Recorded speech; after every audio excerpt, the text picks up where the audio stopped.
Hello and welcome to this Python tutorial.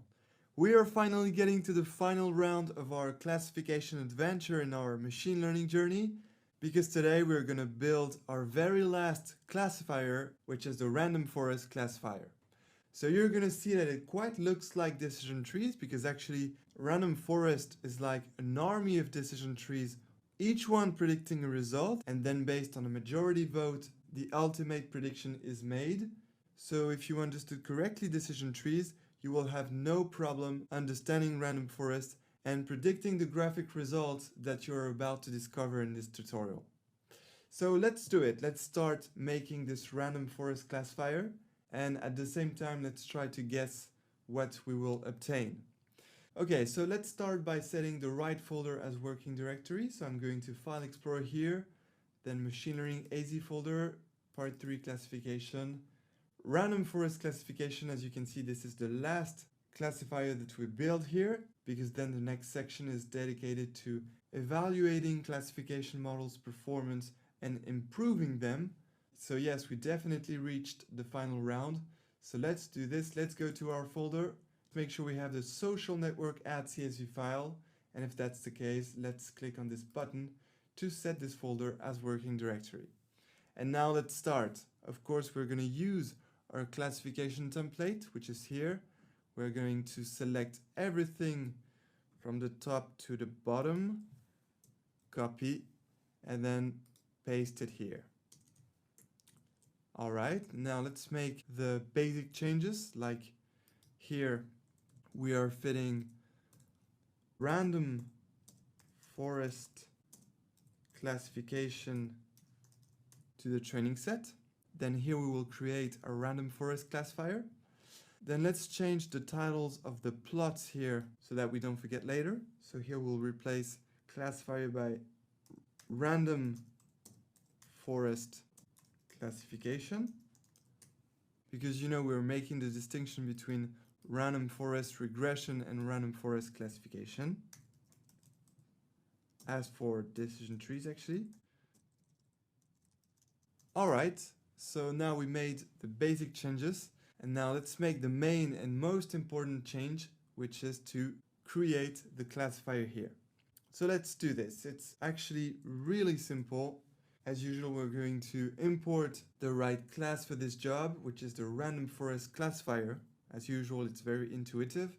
Then we will create a classifier object of this class, which will be the random forest classifier itself. And then we will fit this random forest classifier to our training set that we created here. As a quick reminder, this section is the data preprocessing step. Here we import the libraries, the essential libraries. Here we import the data set. Here we split the data set into the training set composed of xtrain and ytrain, and the test set composed of xtest and ytest. And here we do some feature scaling, which is important here because since here we are plotting our graphic results with a resolution of 0.01, and that our classifier is going to predict the class of all the pixel points of our graph with a resolution of 0.01, we need to apply feature scaling here so that our code executes much faster. Okay, so that was a quick reminder, and now let's create our classifier. So as I just told, we are going to import the random forest classifier class from the sklearn ensemble library. So then we have to type from sklearn dot ensemble, here it is, import, and that's where we import the class. And the class name is spelled this way: capital R, random, capital F for forest, and capital C for classifier. And here is our class. And now let's create an object of this class, which will be the random forest classifier itself. So let's do this. As usual, we call it classifier equals. Then we are going to call the class to create this object. So actually, let's copy that here. It will be quicker. Copy, paste, and here is our class. And now let's make some parentheses because we will need to input some parameters. And here let's inspect this class to see what parameters we have to input. So to inspect the class, we type command I, And here are the info about our random forest classifier.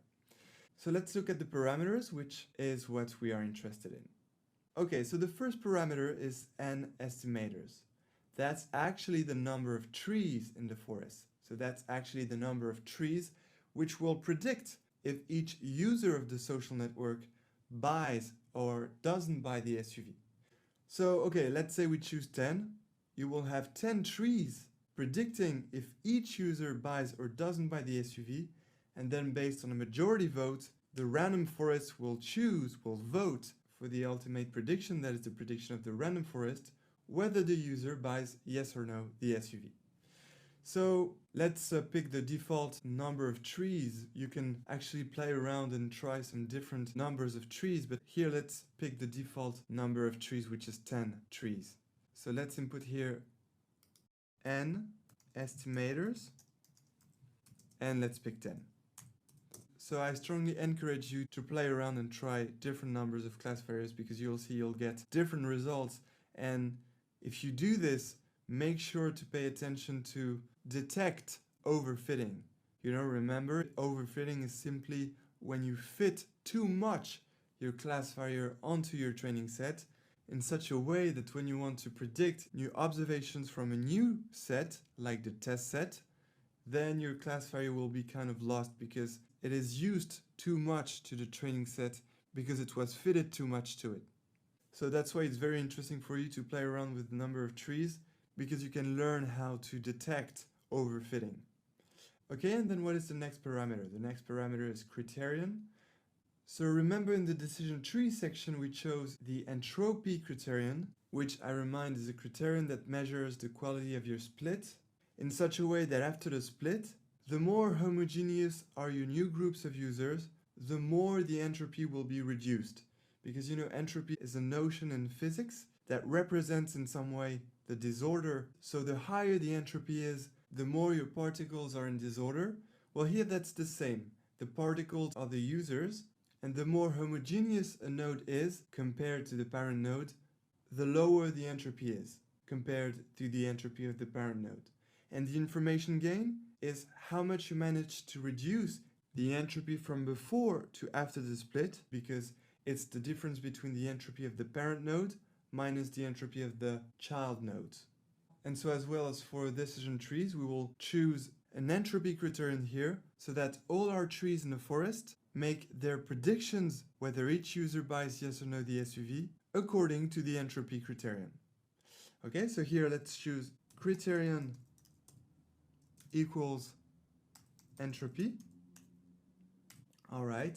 And now, what is the next argument? Max features. Okay, this one is not really important here. We don't need it to build our random forest. We can use it later to improve and play around with our model.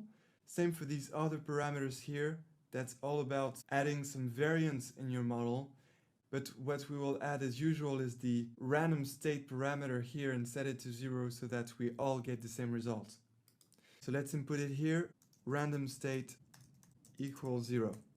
And perfect, that's all we need to create our random forest classifier. So now that it is ready, let's fit it to the training set. So as usual, we're going to take our random forest classifier here, and then we will use one of its method, well, one of the methods of the random forest classifier class, which is the fit method, of course, to fit this classifier to the training set. And here, in this method fit, we input the training set, which is composed of xtrain and ytrain. With this line of code here, our random forest classifier will learn on the training set how to make some future predictions, which will be actually our next code section. Okay, so let's now start to execute the code, and we are very close to find out about the results. I can't wait to show you, so let's do it right now. Let's start by executing the data preprocessing phase. So I'm going to select everything from here to the top. All right, here I don't have anything to do. Everything is already made correctly thanks to the template. So let's execute this. Here, as you can see, executed properly. If we go to Variable Explorer, we can make sure everything is fine. We have our data set. our training set composed of X train and Y train, on which our random forest classifier will learn the correlations and then learn how to make the future predictions. And then we have our test set composed of X test and Y test, which will be the set where our random forest classifier will make these new predictions. Okay, so everything seems fine. Now let's execute this code section here to build the random forest classifier. Command and Control plus Enter to execute. All right, perfect. Here we can see that we have all the default parameters selected by default. And here we have the confirmation that we have 10 trees in our random forest. So awesome. For each user of the social network, we will have 10 trees voting whether the user buys yes or no the SUV. So the result is promising. And so let's check it out right now. Let's make the future predictions. So here I'm selecting this to predict if each user of the test set will buy yes or no the SUV. So let's press Command or Control plus Enter to execute. And now we have our vector of predictions. So now what we're going to do is to compare this vector of predictions ypred, that is the real results whether the user buys yes or no the SUV, which are contained in the y-test vector. So here let's compare the truth and the predictions. Alright, so as a quick reminder, this is the truth. These are the true results that happen in real life. That is, in reality, did the user buy yes or no the SUV? And here are the predictions. That is, did our random forest classifier predict if yes or no each user bought the SUV? Okay, so far it looks quite good. We can see that for the 10 first observations, we have just one incorrect prediction, which is the 9th one. All the rest is correct, so that's not too bad. Let's look at the last 10 observations. Here we are.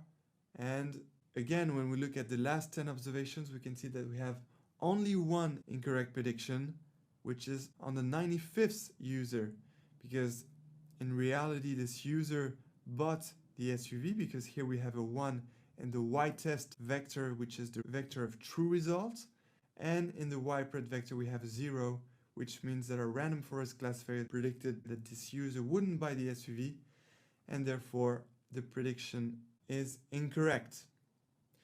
Okay, so that was just a first quick look at the predictions, but now what's very interesting to see is the confusion matrix, because we will simply get the number of incorrect predictions. So let's do this. Let's execute this section. Command and Control plus Enter to execute. And here is our confusion matrix. Let's double click on it. And yes, that's what I was telling you. We have only 3 plus 5 equals 8 incorrect predictions. So that's a very good job, but be careful. We want to prevent overfitting. So we're going to wait and see what happens with the graphic results. And we're going to feel and detect if there is some overfitting. So let's press OK. And let's actually find out about that right now. So I'm going to select this section here and press Command or Control plus Enter to execute, and we will obtain the training set results. Here they are. Wow. Okay, so clearly there might be some overfitting here. Let's enlarge this. Okay, so quick reminder, the points here are the true results. That is, each point corresponds to each user of the social network, well, the users that are in our dataset, and the regions here are the predictions. That is, the red region contains all the users for which our random forest classifier predicts that the user doesn't buy the SUV, and the green region contains all the users for which our classifier predicts the user buys the SUV. Okay, so in short, the points are the truth and the regions are the predictions. And the prediction boundary is this limit between the red region and the green region. And as we can see here, we have a very different prediction boundary than what we had with the previous classifiers, and is close to the decision tree classification results. And that's because what's happening here, so right now we're going to explain what happened behind the scenes, is that for each user here, what happened is that there were 10 trees, because we chose to have 10 trees in our forest. There were 10 trees that predicted if the user buys yes or no the SUV. So that's like in the previous section. In the previous section we had one tree predicting that, and now we have 10 trees predicting that for each user. And then each of the 10 trees makes the prediction, yes or no, the user buys the SUV, and then there is a vote, a majority vote. So the random forest counts the number of trees that voted yes, the user buys the SUV, and counts the number of trees that voted no, the user doesn't buy the SUV, and then takes the prediction that was voted the most times.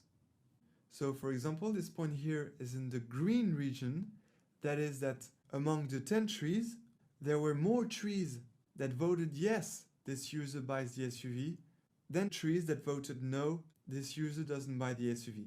The random forest voted yes, because it's the majority vote, and therefore made the ultimate prediction to predict that this user buys the SUV. So that's what happened behind the scenes, and that's what I was telling you. If you understand how a decision tree works, then you understand how random forests work. It's actually quite simple. And therefore we obtain all these results. So as you can see, most of the red users are obviously well classified here. Most of the green users are classified here. Even the single points here that were in the green region could be classified correctly by this team of trees, because as you can see here, this red point, that is this user who didn't buy the SUV, is clearly in the green region here, and the random forest classifier managed to catch it and make a red region here containing some other red points, that is some users who didn't buy the SUV. But since this is the training set, we actually have very few incorrect predictions. And now what's interesting to see is if this overfitting result that we detect here will compromise the test set results. So let's check it out right now. Let's close this and let's select the last section here, which are the test set results. And press Command and Control plus Enter to execute and enlarge the graph. Alright, and these are the test set results. Okay, so first of all, we can clearly see that there were some overfitting. Why is that? Because for example, when we look at this red region here, remember this red region was made so that it could catch some red users in the training set, because our model learned how to classify the users that didn't buy the SUV and bought the SUV on the training set.